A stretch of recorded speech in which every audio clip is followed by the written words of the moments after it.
मंडळी, आज आपण बघणार आहोत पोस्ट ऑफिसच्या 10 वेगवेगळ्या बचत योजनांची माहिती, ज्या वेगवेगळ्या वयोगटासाठी उपलब्ध आहेत। म्हणजे अगदी 1 वर्षाच्या लहान मुलीपासून ते ज्येष्ठ नागरिकांपर्यंत सर्व वयोगटासाठी पोस्टाच्या योजना उपलब्ध आहेत। तसंच पोस्टाच्या योजनांचे व्याजदरसुद्धा इतर बँकांच्या व्याजदरांपेक्षा जास्तच असतात आणि त्याला सरकारी हमीसुद्धा असते, कारण पोस्ट ऑफिस केंद्र सरकारच्या अखत्यारीत येतं। तसंच पोस्टाच्या फक्त ज्येष्ठ नागरिक बचत योजना सोडली तर इतर कुठल्याही योजनेतील मिळणाऱ्या व्याजावर TDS सुद्धा कापला जात नाही। तर आता आपण बघूया याच 10 पोस्ट ऑफिस बचत योजनांची थोडक्यात माहिती। पहिली योजना आहे पोस्ट ऑफिस बचत खातं। मंडळी, पोस्ट ऑफिसचं बचत खातं हे इतर सामान्य बचत खात्यांसारखंच असतं। त्यावर मिळणारा सध्याचा व्याजदर 4% आहे। पोस्ट ऑफिस बचत खात्यावर किमान शिल्लक म्हणजे मिनिमम बॅलन्स 500 रुपये ठेवावा लागतो। हे खातं ऑफलाईन आणि ऑनलाईन दोन्ही प्रकारे वापरता येतं, मात्र हे खातं चालू करताना ऑनलाईन चालू करता येत नाही। त्यासाठी तुम्हाला पोस्ट ऑफिसमध्ये जाऊन फॉर्म भरून त्याबरोबर योग्य ती कागदपत्र जमा करून खातं आधी चालू करावं लागतं आणि एकदा खातं चालू झालं की त्यानंतर तुम्ही हे खातं ऑनलाईन स्वरूपात ॲक्टिवेट करून वापरू शकता। दुसरी योजना आहे पोस्ट ऑफिस मुदत ठेव। पोस्ट ऑफिस मुदत ठेव पोस्ट ऑफिसची FD म्हणून सुद्धा ओळखली जाते। ही योजना एकूण 4 वेगवेगळ्या कालावधींसाठी उपलब्ध आहे। 1 वर्ष, 2 वर्ष, 3 वर्ष आणि 5 वर्षांसाठी। याचे व्याजदरही वेगवेगळ्या कालावधीप्रमाणे वेगवेगळे असतात। 1 वर्षांसाठी सध्याचा व्याजदर 6.9% आहे, 2 वर्षांसाठी 7%, 3 वर्षांसाठी 7.1% व्याजदर आहे आणि 5 वर्षांसाठी 7.5% व्याजदर आहे। या योजनेत किमान 1000 रुपये भरून खातं चालू करता येतं आणि जास्तीत जास्त कितीही रक्कम आपण भरू शकतो। तिसरी योजना आहे पोस्ट ऑफिस आवर्तक ठेव। पोस्ट ऑफिस आवर्तक ठेव किंवा रिकरिंग डिपॉझिट ही 5 वर्षांची अल्पबचत योजना आहे, ज्यात आपल्याला दरमहा किमान 100 रुपये भरावेच लागतात। या योजनेचा सध्याचा व्याजदर 6.7% आहे आणि व्याजाचा प्रकार तिमाही चक्रवाढ आहे। ही योजना खास करून अशा लोकांसाठी आहे ज्यांना एकदम मोठी रक्कम गुंतवता येत नाही, त्यामुळे अशा गुंतवणूकदारांनी छोट्या छोट्या रकमेतून एक मोठी रक्कम उभी करावी, याच हेतूने ही योजना चालू करण्यात आली आहे। चौथी योजना आहे ज्येष्ठ नागरिक बचत योजना। ही योजना खास ज्येष्ठ नागरिकांसाठीच तयार करण्यात आलेली असून या योजनेची मुदत 5 वर्ष आहे। या योजनेचा सध्याचा व्याजदर 8.2% आहे। या योजनेत दर 3 महिन्यांनी खातेदाराच्या बचत खात्यावर व्याज जमा होतं। या योजनेत खातं चालू करायला खातेदाराचं वय किमान 60 वर्ष पूर्ण असावं लागतं, पण सेवानिवृत्ती किंवा स्वेच्छानिवृत्ती घेतलेल्या व्यक्तीसाठी 60 वर्षे पूर्ण होण्याआधीसुद्धा या योजनेत खातं उघडता येतं, पण त्याला काही नियम आहेत।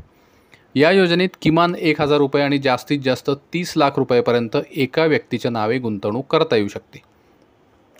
5वी योजना आहे मासिक उत्पन्न योजना। ही पोस्ट ऑफिसची एक खूप गाजलेली योजना आहे, ज्यामधून खातेधारकाला दर महिन्याला व्याज दिलं जातं, म्हणजे दर महिन्याला बचत खात्यावर व्याज जमा केलं जातं। ही योजना 5 वर्षांची आहे आणि या योजनेचा सध्याचा व्याजदर 7.4% आहे। या योजनेत किमान गुंतवणूक 1000 रुपये करावी लागते आणि एका व्यक्तीचं खातं असेल तर जास्तीत जास्त गुंतवणूक 9 लाख रुपये आणि संयुक्त खातं असेल तर जास्तीत जास्त 15 लाख रुपयेपर्यंत गुंतवणूक करता येऊ शकते। 6वी योजना आहे राष्ट्रीय बचत प्रमाणपत्र। राष्ट्रीय बचत प्रमाणपत्र ही योजना 5 वर्षांची असून प्राप्तिकरात सूट मिळवून देणाऱ्या योजनांपैकी एक आहे। या योजनेत सध्याचा व्याजदर 7.7% आहे।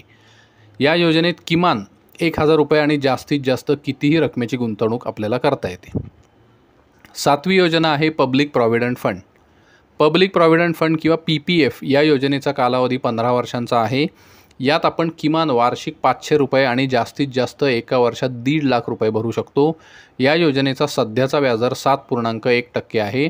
या योजनेचं प्रमुख वैशिष्ट्य म्हणजे या योजनेत गुंतवणूक केलेली रक्कम, त्यावर दरवर्षी मिळणारं व्याज आणि योजनेची मुदत संपल्यावर मिळणारा परतावा, तीनही रकमा करमुक्त आहेत। 8वी योजना आहे किसान विकास पत्र।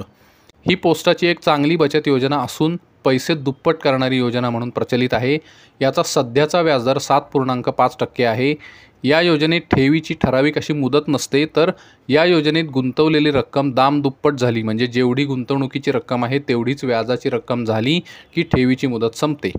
या योजनेत गुंतवलेले पैसे चालू व्याजदरानुसार म्हणजे 7.5% या व्याजदरानुसार 115 महिन्यात म्हणजे 9 वर्ष 7 महिन्यांमध्ये दुप्पट होतात। या योजनेत किमान 1000 रुपये आणि जास्तीत जास्त कितीही रकमेची गुंतवणूक करता येते।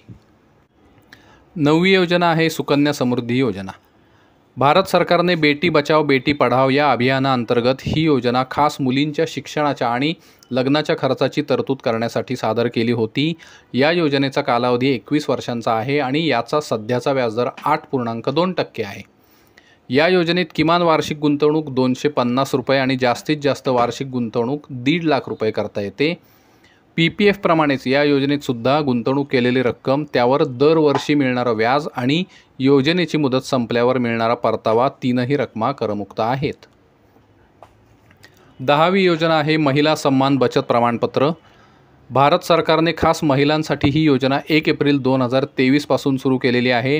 या योजनेचा कालावधी 2 वर्षांचा आहे आणि याचा सध्याचा व्याजदर 7.5% आहे।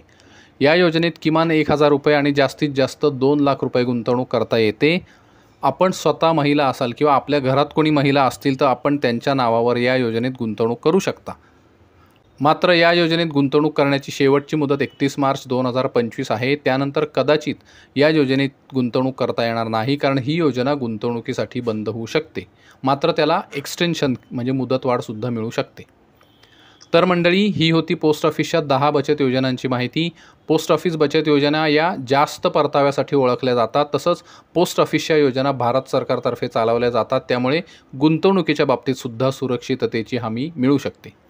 तर मंडळी, आज इथंच थांबूया। आजचा व्हिडिओ तुम्हाला कसा वाटला ते आम्हाला कमेंट बॉक्समध्ये नक्की कळवा। व्हिडिओ आवडला तर लाईक आणि शेअर करा। चॅनेल सबस्क्राईब केला नसेल तर नक्की सबस्क्राईब करा आणि बेल आयकॉन प्रेस करा। धन्यवाद।